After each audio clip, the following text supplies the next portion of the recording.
What happens next may take your breath away and hopefully get you thinking. The magnitude of that moment did not escape the nation's view. 6-year-old Ruby Bridges and 4 federal marshals. We've been sent by the President of the United States, and we are here to escort you to school today. The governor of the state decided that I will not force my people to integrate against their will. I didn't want them to go to school with the Going through this kind of living hell, what would you expect? Crowds of protesters lined the streets. Teachers at the school refused to instruct her. Governor George Wallace, who blocked by literally standing in the door. I say to keep those kids out of school. 200 people waiting at 8:30 in the morning to tell her they were going to kill her. Then they had a machine gun beside their guns. They threatened to poison Ruby. President of the United States sent troops. You are one of my heroes. I'm here because of you. The governor called the National Guard. All because of just one little girl. He pulled his gun to shoot. Things were going to get really worse. I can't believe this kind of stuff happens. I would like to know what's happening to her. Until now, she has never told the full story of what happened to her. When they knocked on the door, my parents opened the door, and I remember standing there and seeing these 4 very tall white men. I remember them saying that we're federal marshals. We've been sent by the President of the United States, and we are here to escort you and your daughter to school today. I found myself in the car, driving this very short drive to this new school, and the minute we turned the corner, I saw what I thought was Mardi Gras.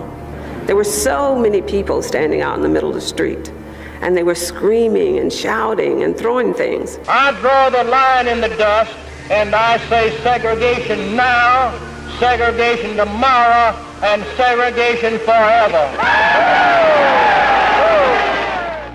The car door opened, and those federal marshals, they grabbed my hand, and I remember them saying, "Ruby, walk straight ahead and don't look back."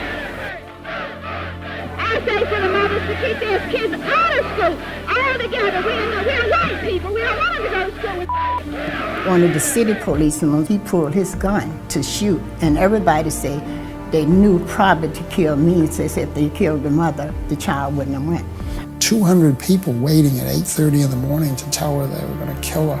200 people in the afternoon telling her they were going to kill her. The crowd would come, and they would bring a small baby's coffin, and they put this black doll inside of the coffin, and they would march around the school, and I would have to pass it to get inside of the building. And I used to have nightmares about the coffin. This is a people's movement. It doesn't make any difference whether the major politicians are going to support you or not. If they don't support us in this movement to take back our government and give it to us and let us run our own institutions, those who stand in the way are liable to get run over. When I got inside of the building, I remember it being very quiet. I received a call from the superintendent's office and asking me if I would like to take a first grade position. That morning when I arrived, of course, the anger and the hostility was palpable. I was told that if I went downstairs, I would meet my student. So I walked down to a cavernous basement area of the school. Those doors instantly opened, and amidst this towering presence of federal marshals stood the most beautiful little girl one could ever dream of seeing, looking so delicate, so unaware of the mantle for change she wore that day. And as I went over toward her to introduce myself, she came forward, and I think she felt she was pretty special. And she was, and she looked that way. She had a beautiful pink dress, party dress. And as I walked over to meet her, her bowed head sort of raised gently, and a little smile came across her face, and then those beautiful big brown eyes that she still has rose to meet mine. And you know, it was a case of love at first sight. How could you not fall in love with a child like that in a moment like that? And so, leaving behind a cameo of the past, Ruby and I held our hands, left them, walked together upstairs to our first grade classroom, and began our solitary adventure. I remember looking at her and thinking, she's white. I'd never seen a white teacher before. She looked exactly like the people outside. She wasn't. By the next day, the crowds had doubled. And they kept pointing at me and shouting. They kept saying, we're going to poison her. We're going to hang her. I remember hearing my mom said that she would send me to school and that every day she would sit and pray all day to 3 o'clock until I walked back through the door. And the federal marshals, they met with my parents and they said, you should prepare her lunch and she should eat it at her desk. They actually thought that I was afraid of being poisoned. And I remember them coming to me and saying, why were you not eating? And why did you lie? And I said, because I want to eat lunch in the cafeteria with the other kids. The minute we got to the cafeteria and they pushed open the doors, nothing but empty tables.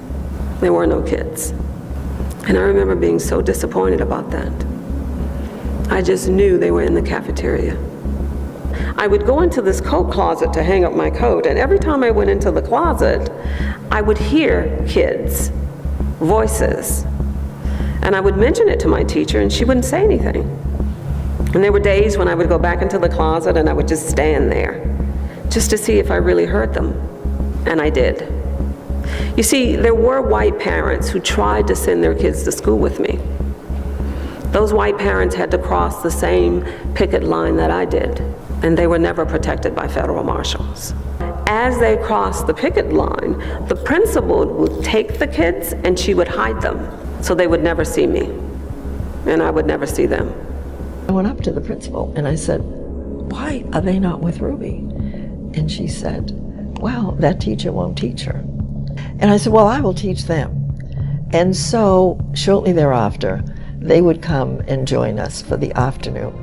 And I do remember that beginning, where those 3 or 4 little kids just gingerly walked into that room, because that was the first time they had ever been in a classroom with a black child. I went in to sit down to play with them. But that is the day. Because a little boy looked at me and he said, I can't play with you. My mom said not to play with you because you're a. And the minute he said that, I remember to this very day, it felt as if this weight lifted off my shoulders. All of a sudden, by him saying that, I knew why there were no kids there.